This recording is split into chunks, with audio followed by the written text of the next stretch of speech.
जय श्री कृष्णा प्यारे भक्तों। एक बार तुम नाम को पकड़ लो, फिर नाम तुम्हें पकड़ लेगा जीवन भर के लिए। तुम छोड़ना भी चाहोगे ना तो भी ये तुम्हें छोड़ेगा नहीं, क्योंकि ये नाम की अद्भुत महिमा है। नाम में इतनी शक्ति है, नाम में इतनी ताकत है, नाम से ही सब कुछ संभव है। कई बार आप पूछते हैं कि क्या कलयुग में भी ऐसा हो सकता है? तो कलयुग में ही ऐसा हो सकता है। बाकी के युगों में तो जो फल बड़ी तपस्या, यज्ञ, दान वगैरह, सेवा वगैरह करके प्राप्त किया जा सकता था और सैकड़ों सैकड़ों साल लग जाते थे। लेकिन कलयुग में तो वो फल नाम जप से बड़ी ही आसानी से प्राप्त किया जा सकता है।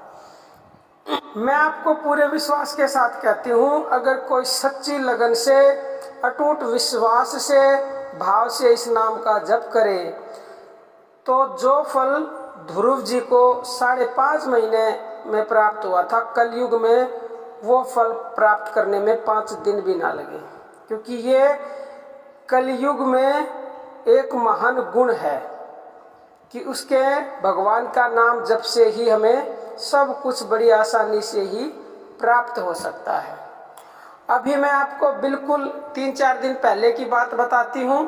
मेरे पास कमेंट आया कि माता जी आप सही कहते हो, इस नाम में अद्भुत शक्ति है। वो राम नाम का जप करते हैं, धन्य है वो कि उनका साथ ऐसा हुआ। तो उन्होंने लिखा कि मेरे घर में 2 मौत हो गई, लेकिन मेरी जीभ राम नाम की रटन छोड़ ही नहीं रही। यानी अपने आप राम का नाम चल रहा है उनके अंदर, जीभ पे। तो कितनी अद्भुत शक्ति है। ऐसे मनुष्य जो इस सिचुएशन में पहुंच जाते हैं ना, उनको फिर किसी दुख से दुख नहीं होता। अब 2 मौत हो गई, इससे बड़ा और क्या दुख होगा?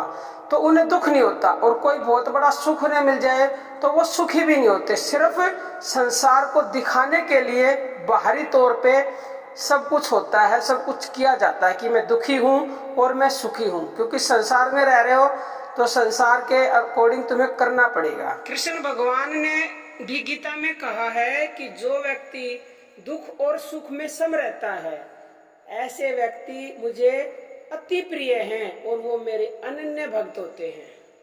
तो ऐसे मनुष्य तो धन्य हैं।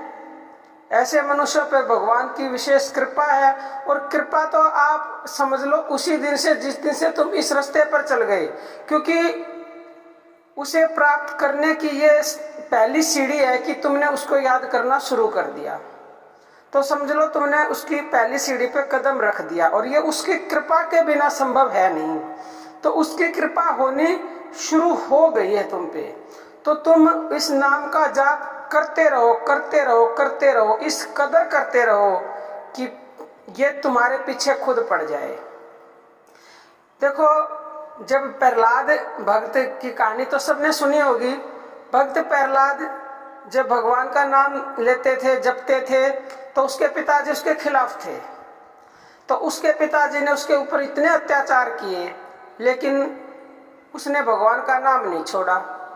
तो एक दिन उसकी माँ ने कहा, बेटा इस नाम को छोड़ क्यों नहीं देते हो? तेरे पिताजी इतने अत्याचार करते हैं तुझ पर, तो तुझे क्या मिलता है इस नाम से? इसको छोड़ दे। तो प्रहलाद जी ने कहा, माँ मैं इसे छोड़ना तो चाहता हूँ, पर ये नाम मुझे नहीं छोड़ता।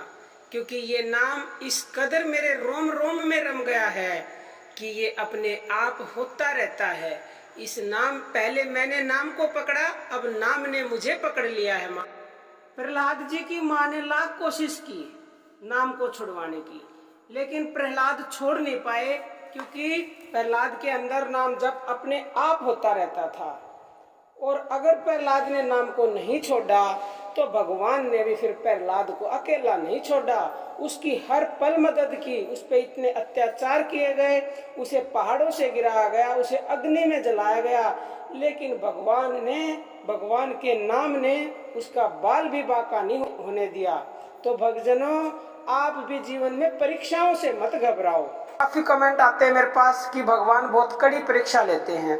अब कड़ी परीक्षा लेते हैं तो क्या परीक्षा के डर से पढ़ना छोड़ दोगे, परीक्षा के डर से भक्ति छोड़ दोगे? और ये जरूरी नहीं है कि हर इंसान की परीक्षा लेते हो, सबके अपने संस्कार होते हैं, सबके अपने कर्म होते हैं और सबकी अपनी अलग भावना होती है। तो अगर परीक्षा ले भी गा तो विद्यार्थी अगर परीक्षा देता है तो फेल भी होता है, पास भी होता है।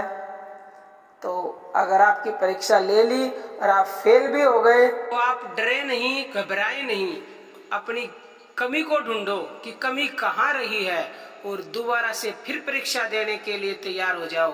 क्योंकि स्टूडेंट जब फेल हो जाता है तो वो अगली बार और कड़ी मेहनत करता है और फिर पास होकर दिखाता है। तो आपको भी यही करना है भक्तजनों, तो उसके नाम को फिर भी मत छोड़ना। यही तो वो परीक्षा लेता है कि क्या ये इंसान नाम को अब छोड़ देगा। प्रहलाद के ऊपर तो इतने अत्याचार किए गए थे, अगर वो नाम को छोड़ देता तो क्या उसे भगवान की प्राप्ति होती? बिल्कुल भी नहीं होती। वो नाम को पकड़े ही रहा, चाहे कितने ही अत्याचार किए। बहुत सारे कमेंट ऐसे भी आते हैं मेरे पास कि माता जी हमारे माता पिता नाम नहीं लेने देते, मना करते हैं। तो भी उनके लिए सबसे बढ़िया ऑप्शन है मन से भगवान के नाम का मानसिक जाप करो, किसी को पता भी नहीं चलेगा और वो मना करते रहो। इससे बढ़िया कोई संसार में काम नहीं है। मैं कहती हूँ आप भगवान का नाम लो तो ये नाम आपको इस कदर पकड़ लेगा, तुम छुड़वाना चाहोगे तब भी नहीं छूटेगा। और असली जाप वही है जो अपने आप होता है, ये अपने आप होएगा। फिर तुम लाख कोशिश कर लेना ना करने की और होएगा। प्यारे भक्तों, अगर आपका नाम जप में मन भी नहीं लगता ना, तो भी आप इसको कुछ दिनों के लिए जबरदस्ती जप लीजिए, यानी इसको पकड़ लीजिए, तो फिर नाम सदा के लिए आपको पकड़ लेगा। बाकी प्यारे भक्तों, अर्जी हमारी, मर्जी आपकी। अब हम अपनी वाणी को विराम देते हैं। जय श्री कृष्ण।